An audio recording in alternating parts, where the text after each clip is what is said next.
Hello everyone.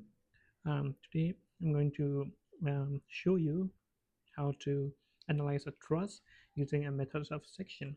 I have already made a video of this using method of joints.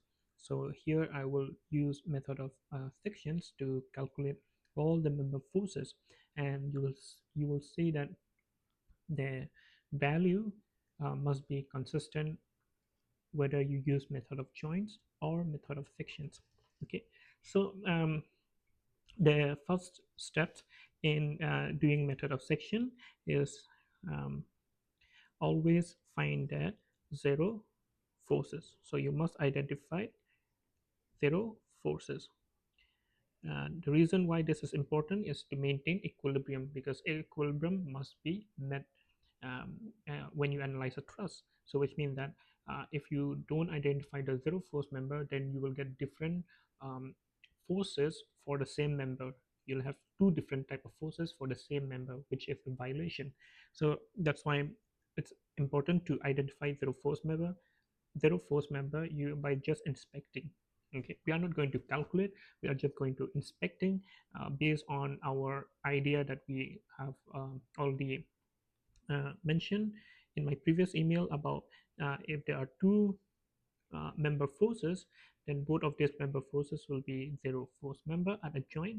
And then if at a joint you have two forces, and which is a straight line or collinear, then the third member forces, irrespective of what the angle is, will be zero force member. And please remember that these forces could be a member forces or could be an applied load, as long as they are forces. So that's what we're going to see here. The first thing is we'll draw first our coordinate system. It's very important so that we don't mess up with where is x, where is y. And then we draw all the uh, support reaction, and we'll assume that this is a, and this is joint B, this is C, and this is D. So we'll say that this at support A is a pin, so pin has two reaction, and so we have AX and AY. AX is along X direction, AY is along Y direction, and here is a roller, so we have only one reaction, CY. So we're going to see again that where the joint, where do you see and the joint that satisfy these two condition. So in this case it has four, so we'll neglect this. This one has five, we can't say anything, and this one has three, but because they are not in two of them are not in straight line, so we cannot comment anything. However, at joint D, these two forces are in straight line, so that means this has to be equal to zero. As mentioned, the zero force member is only true for that particular loading. If your loading is changing, then it may not be a zero force member. But for this case, we already know that this is zero. Okay. So we'll say that if you wanted to show, you can you can draw it, but most of the time you don't want to spend time on things that you already know. So this is just to give you an idea uh, why the FABD is equal to 0. So if you take summation of all the forces in y direction, you'll see that FBD must be equal to 0. And because we have FBD equal to 0, and then now we can say that if you take x summation of all the forces in x direction, remember that the sign convention, anything opposite to the x direction will be negative. So you have FAD and then plus FCD equal to 0. So this will be equal to FAD must be equal to FCD, which makes sense because if you already if this force is 0, then these member forces will act as one member. So if they are one member, then their forces should be the same. Okay, so and then after that, what we need to do also, we need to find out the angle, the inclination of this member AB, theta.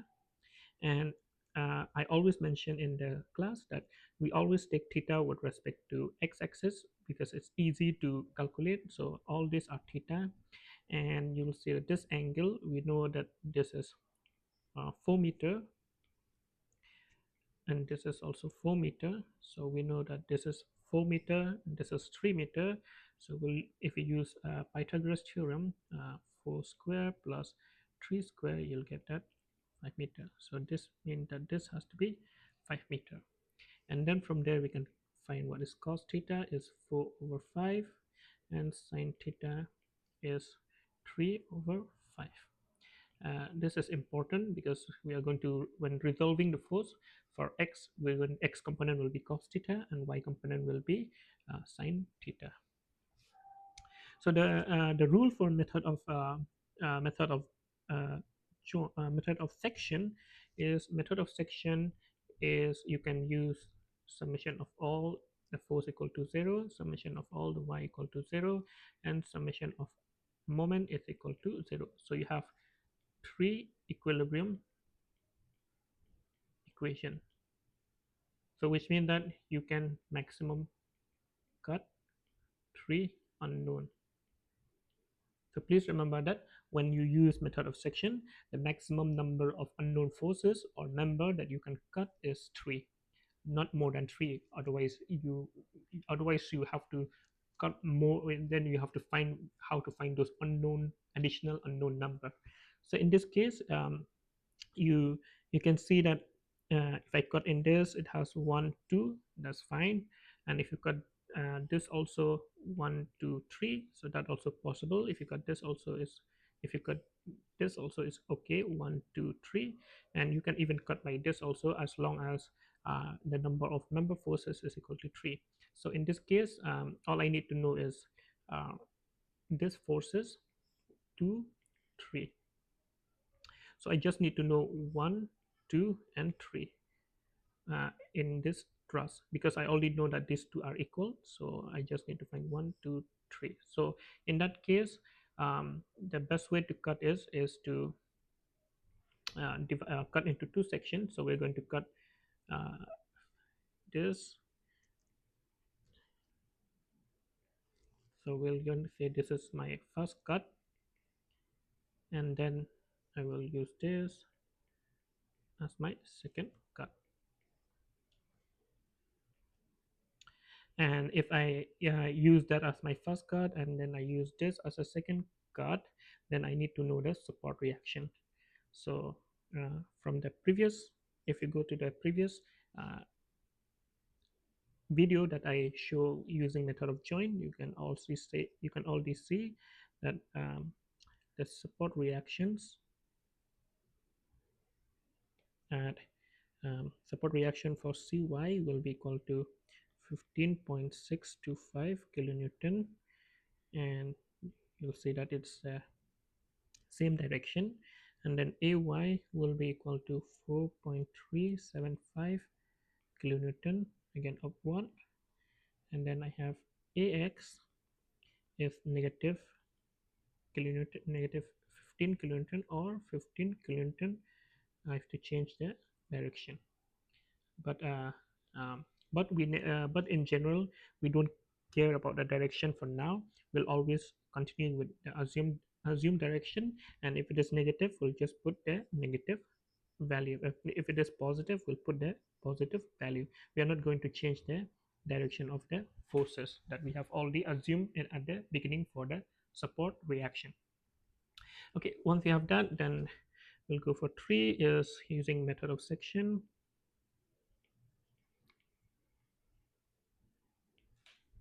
And for section 1 1, we have cy, sorry, we have ay, and we have ax. And we always assume that it is tension, the member are always in tension, so you always point away from the joint. So this will be f ad, and this will be f, this is joint a, this will be f ab, and this is our theta. So now we can use either we can use moment or you can use summation of all the forces, because we have two unknown. So we can just use summation of all the forces in y direction equal to 0. So you have FABY plus AY equal to 0. FAB, y component is sine theta plus AY equal to 0. And we all define what is AY. AY is 4.375 and sine theta is 3 over 5. So finally you can say that FAB is equal to minus 4.375 divided by 3 over 5, and this will give you minus 7.291 kilonewton or 7.291 kilonewton compression, because we always assume that the member force positive, which means tension, and if we get negative, that means it will be compression. So we only got our member forces for AB. And then for, if we take all the summation in x direction equal to 0, you'll have AX plus FAD plus FAB in x component equal to 0, and that will mean AX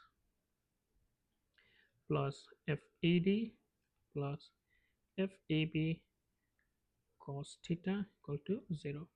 So in this case, we know AX is minus 15 and FAB is minus 7.291 and cos theta is 4 over 5. So finally we can say FAD is going to be equal to 15 plus 7.291 into 4 over 5, and this equal to FAD is equal to 20.833 kilonewton, and because it is positive, so we said that will be in tension. So that is the force that we get for FAB and FAD. And then next, for consider for section 2.2, and for section 2.2 we'll take out the free body diagram. This will be CY, and again we always assume that it is tension, so always point upward. So this will be CD and this will be FCB, and this angle be theta.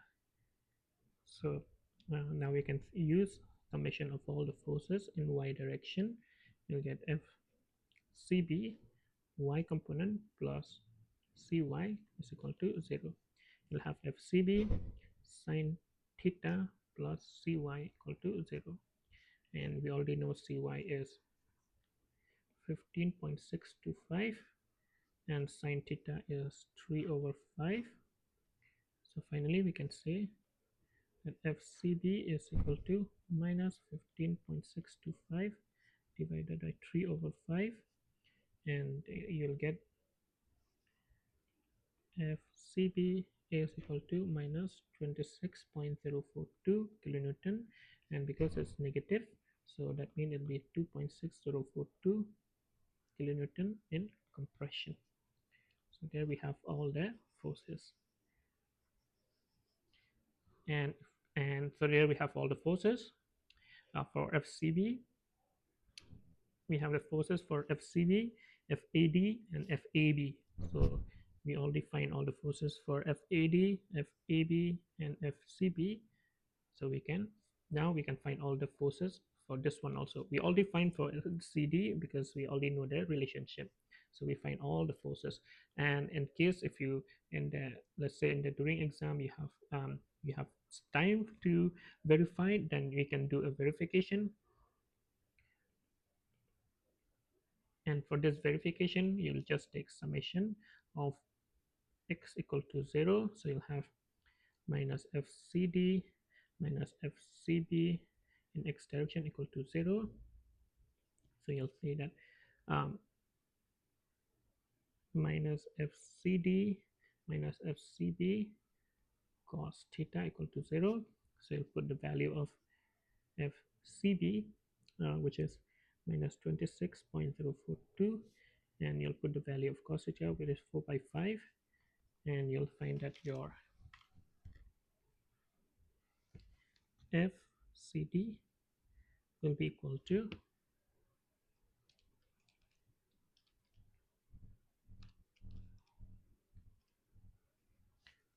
20.833 kilonewton in tension.